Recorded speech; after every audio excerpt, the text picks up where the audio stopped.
vossa face, Senhor, resplandeça sobre nós. que Deus nos dê a sua graça e sua bênção, e sua face resplandeça sobre nós, e na terra se conheça o seu caminho e a sua salvação por entre os povos. E as nações nos Quarto domingo do tempo da Quaresma. Estamos com mais uma chave de leitura que nos ajuda a refletir, a orar e meditar a palavra de Deus. Neste quarto domingo, nós temos a primeira leitura do livro do profeta Josué. Josué, como nós sabemos, é aquele que sucedeu Moisés para ajudar o povo a entrar na terra prometida, a terra da promessa. E situando o texto deste domingo, a primeira leitura, o povo, Josué juntamente com o povo, já atravessaram o Rio Jordão e antes de entrar na terra prometida, eles vão passar por um ritual e uma celebração.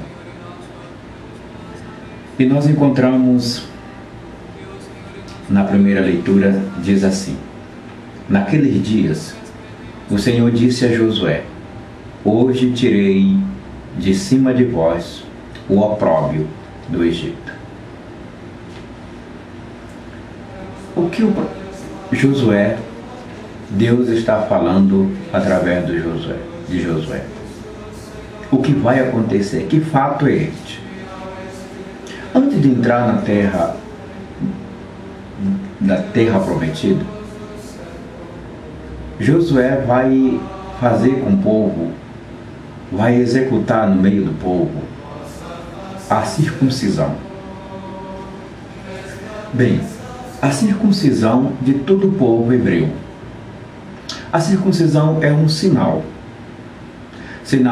de pertença à promessa, pertença à nação, ao povo de Deus. E a circuncisão também é um sinal de ruptura com o sistema de escravidão. Fazendo a circuncisão não é só uma ruptura na carne, mas é uma ruptura também de decisão, de consciência, de mentalidade.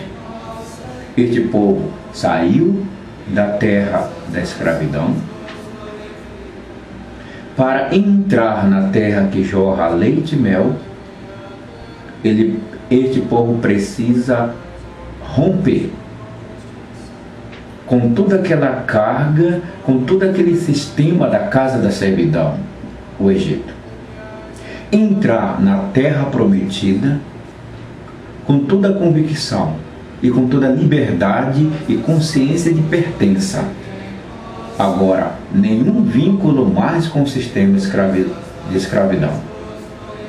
Agora, o povo entra na terra que jorra leite e mel.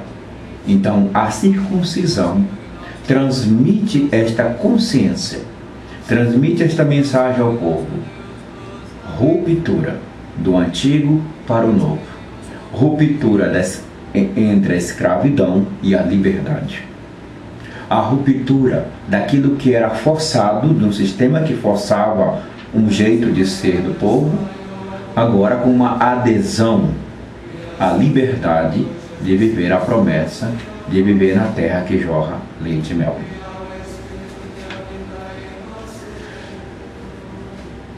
Na segunda leitura, que é da carta de São Paulo aos Coríntios, Paulo vai escrever esta comunidade. Ele está na prisão, ele não está na comunidade, e na sua ausência apareceram falsos missionários, os falsos profetas. Por que falsos? Porque Paulo vai dizer que eles pregam uma outra coisa que não é Cristo, uma outra realidade que não é o Cristo. eles querem colocar um outro fundamento. E Paulo vai dizer, não existe outro fundamento, o fundamento é Cristo Jesus. E a prática de Paulo no seu trabalho missionário é de nunca ser um peso para a comunidade. Paulo vai trabalhar com suas próprias mãos, evitar ao máximo ser um peso para a comunidade. E esses missionários que chegaram na comunidade depois de Paulo queriam se promover, aquele trabalho de promover sua imagem, a vaidade, a prepotência, a arrogância, o eu que sobressai, aquela mensagem de João Batista que não foi compreendida, quando ele diz, é necessário que ele cresça e eu diminua. Essas pessoas chegaram na comunidade vivendo o contrário, ensinando o contrário. Essas pessoas se projetavam. Essas pessoas procuravam crescer e Cristo diminuir. Então Paulo vai dizer, está errado. Eles são falsos missionários. Eles se projetam, eles pregam a eles mesmos e não pregam Cristo, não pregam o Evangelho de Cristo. Então nós percebemos na segunda leitura este embate de Paulo com esses falsos missionários. E eles se apoiavam na lei. Esvaziavam, Paulo vai dizer que eles esvaziam o ensinamento, eles esvaziam o Evangelho, apoiando-se na lei. E Paulo ensinou na comunidade que o centro da fé cristã não é a lei, mas é a adesão à pessoa de Jesus Cristo. Quem reconciliou o humano com Deus, quem reconciliou o povo à unidade com Deus, não foi a lei. A reconciliação se dá na pessoa de Jesus. Jesus é a vítima. Jesus é o Cordeiro que se imola, se oferece, se torna a vítima de reconciliação da humanidade com Deus. Uma cena na morte de Jesus e quando ele inspira, ele morre, o véu do santuário se rasga de alto a baixo. Sinais desta reconciliação. Jesus agora tira o muro de separação entre o homem e Deus, entre Deus e o homem. O véu se rasgou. Já não existe mais um impedimento para se chegar a Deus. O Cristo reconciliou o humano com o divino. E Paulo prega, Paulo ensina. E esses missionários que chegam na comunidade ensinam e pregam a lei, e não a pessoa de Jesus. Por isso Paulo vai se levantar, vai escrever à comunidade, dizer, não existe outro fundamento. E o centro da fé cristã é a adesão àquele que nos reconciliou com Deus. O Evangelho São Lucas nos apresenta no domingo de hoje a parábola do filho pródigo. O que motiva esta parábola? Porque essa parábola surge no ensinamento de Jesus. Que Lucas coloca esta parábola na boca de Jesus. Bom, o conflito era o seguinte. Os fariseus contestaram o que estava acontecendo. Cobradores de impostos e pecadores públicos estavam junto com Jesus E Jesus ceando com eles. Os pecadores públicos e cobradores de impostos estão metendo a colher na mesma panela que Jesus. E isto é inadmissível para os fariseus. Eles são separados, são puros, e não se pode misturar com esta gente impura. E Jesus se mistura com os impuros. Por isso Jesus se torna questionável.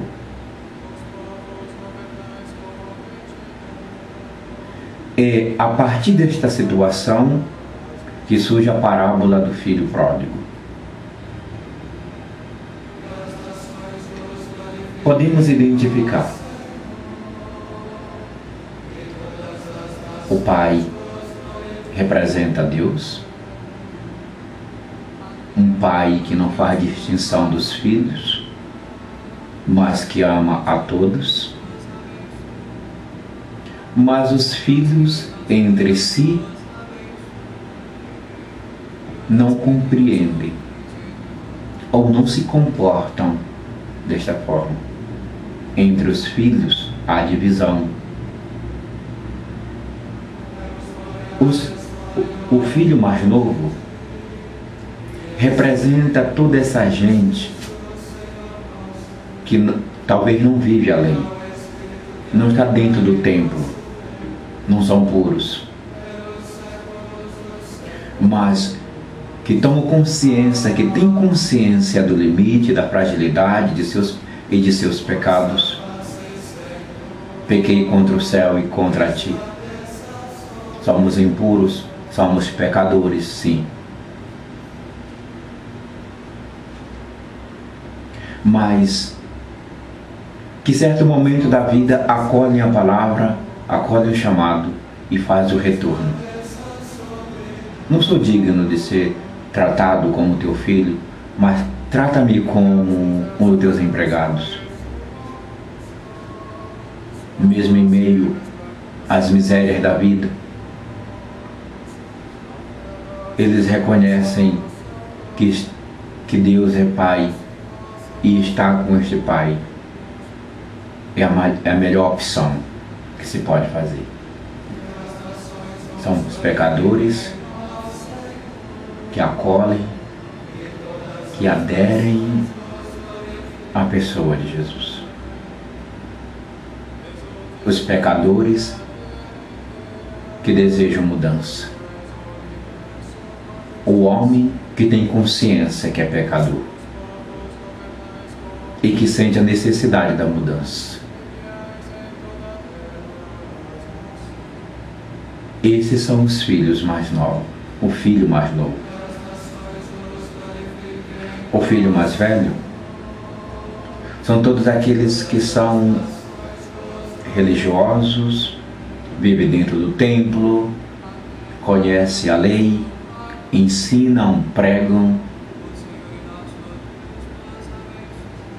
mas que no fundo resistem o chamado, resistem o amor de Deus.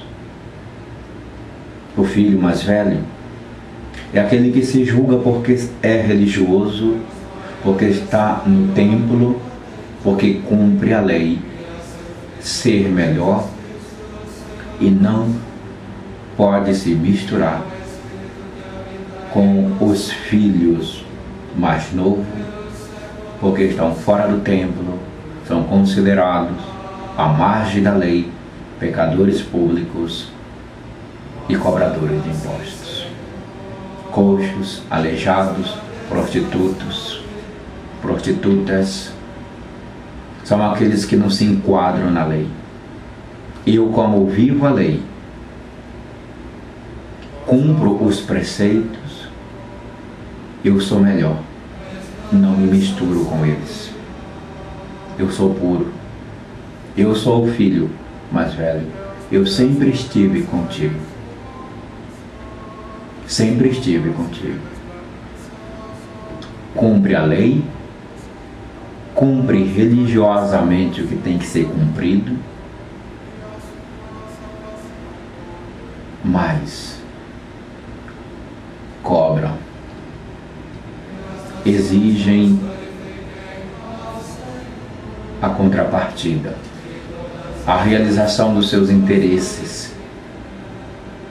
Tanto tempo eu estive contigo, tanto tempo eu moro, eu trabalho contigo, eu cumpro a lei, eu vivo no templo, mas nunca me deste sequer um cabrito para eu festejar com meus amigos.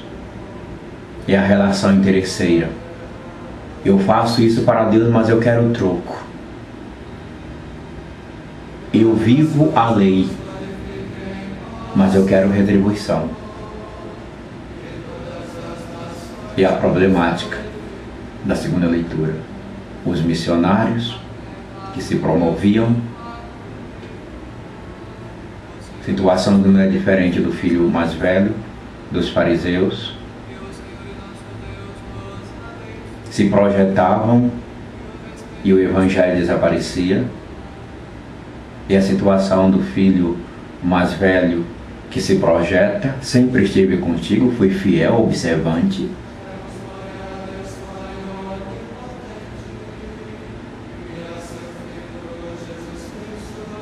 E à luz da palavra de Deus nós podemos examinar nossa própria consciência, nossa prática religiosa.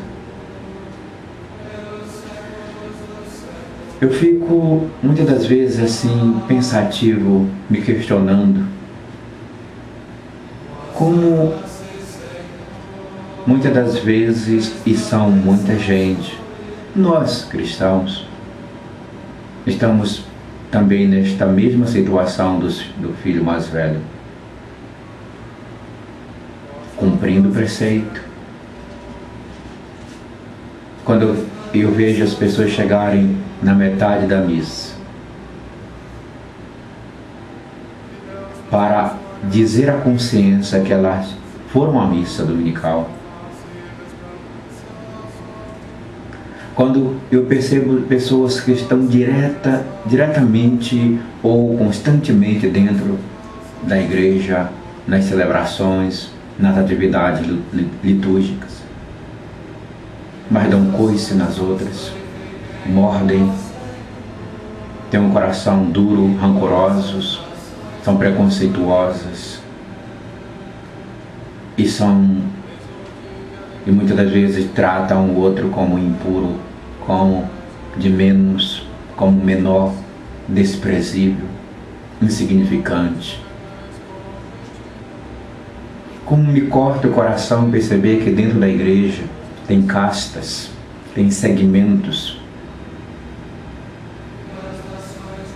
e tem pessoas que estão ali até proclamando a palavra, que estão exercendo função dentro da liturgia, mas como os missionários, falsos missionários da segunda leitura, se projetando imagem para dizer: eu estou aqui, eu faço, eu sou importante. Jesus, o Cristo, a espiritualidade litúrgica,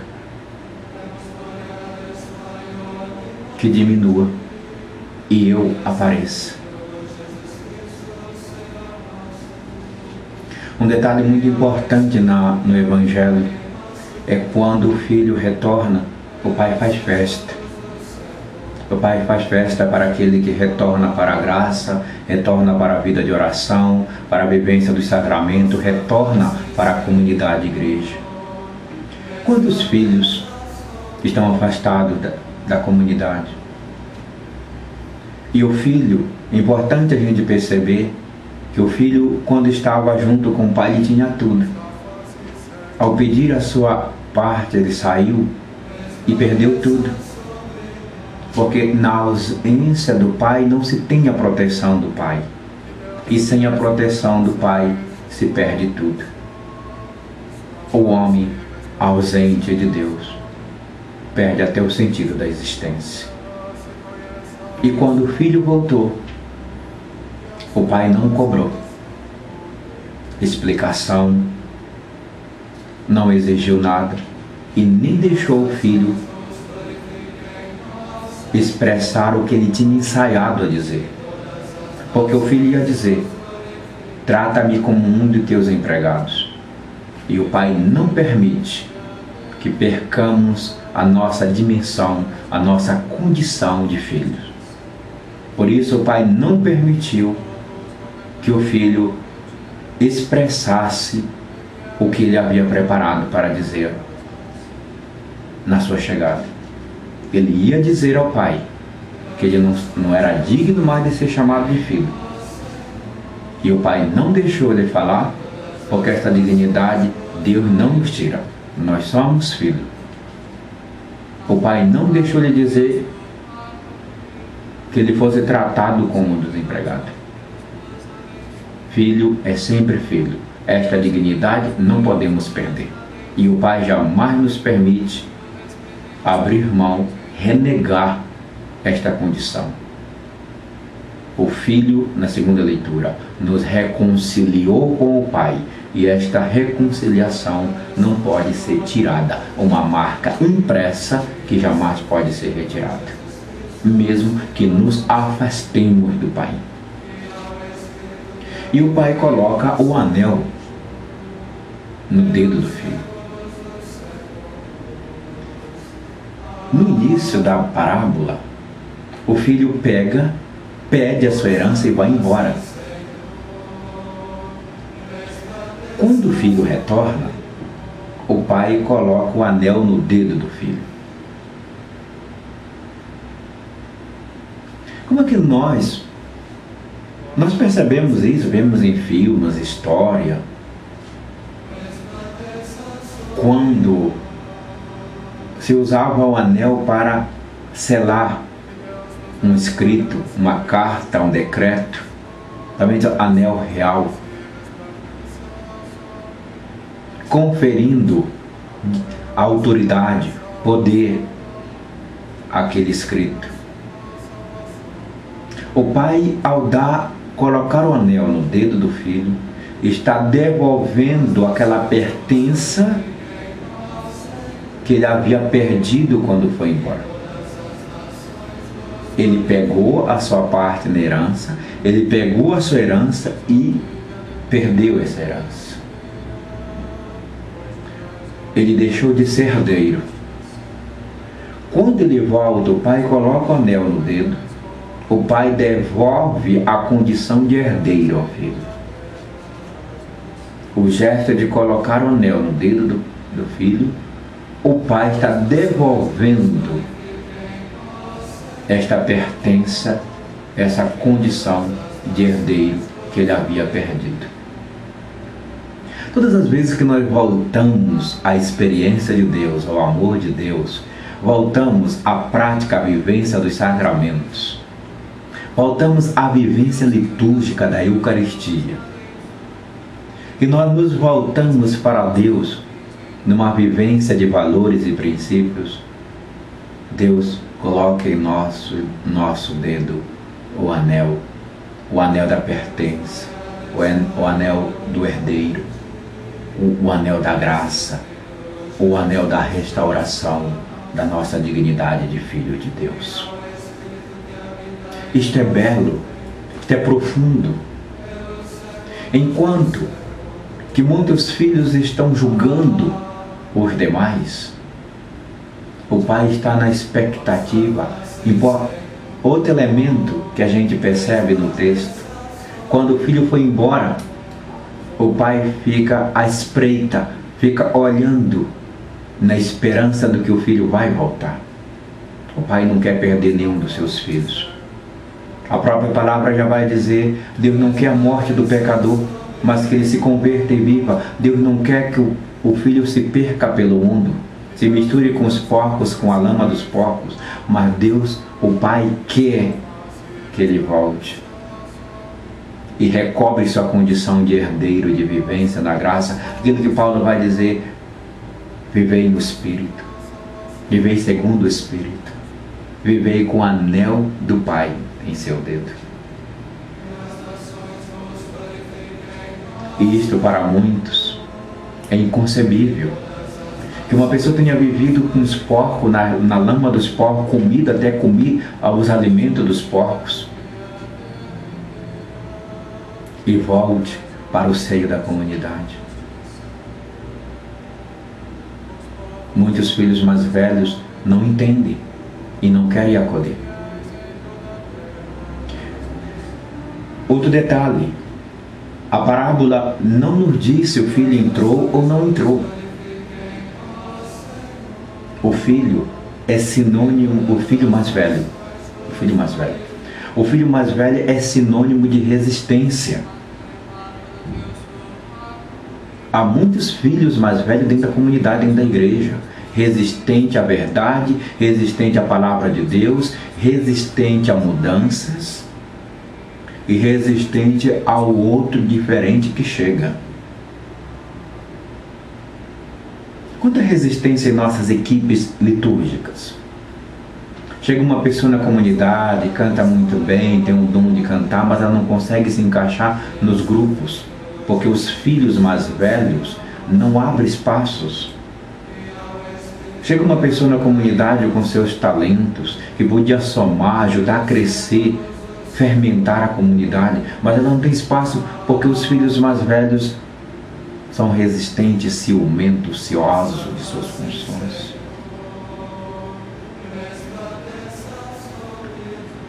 O texto não nos diz se ele entrou ou não. Deixem aberto. Porque não são pessoas concretas, personagens, mas o texto está falando da realidade humana. A parábola se refere à realidade humana. Falando comigo, falando com você, falando com o homem, com a mulher, com o ser humano. Nós somos filhos mais novos e nós somos filhos mais velhos. A nossa luta, o nosso esforço e nosso exercício, nos abrindo para a graça de Deus, é ser o filho mais novo. Essa é a nossa meta. Irmãos e irmãs, que a palavra de Deus possa cair na tua corrente sanguínea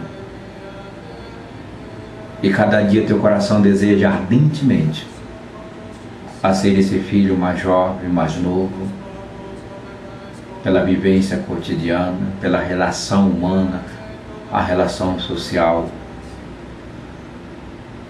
numa convivência fraterna, onde possamos externar essa convicção, esses valores e princípios que cada um de nós se esforça para viver, sendo o filho mais novo e matando cada dia mais em nós o filho mais velho. O Senhor nos abençoe, em nome do Pai, do Filho e do Espírito Santo. Amém.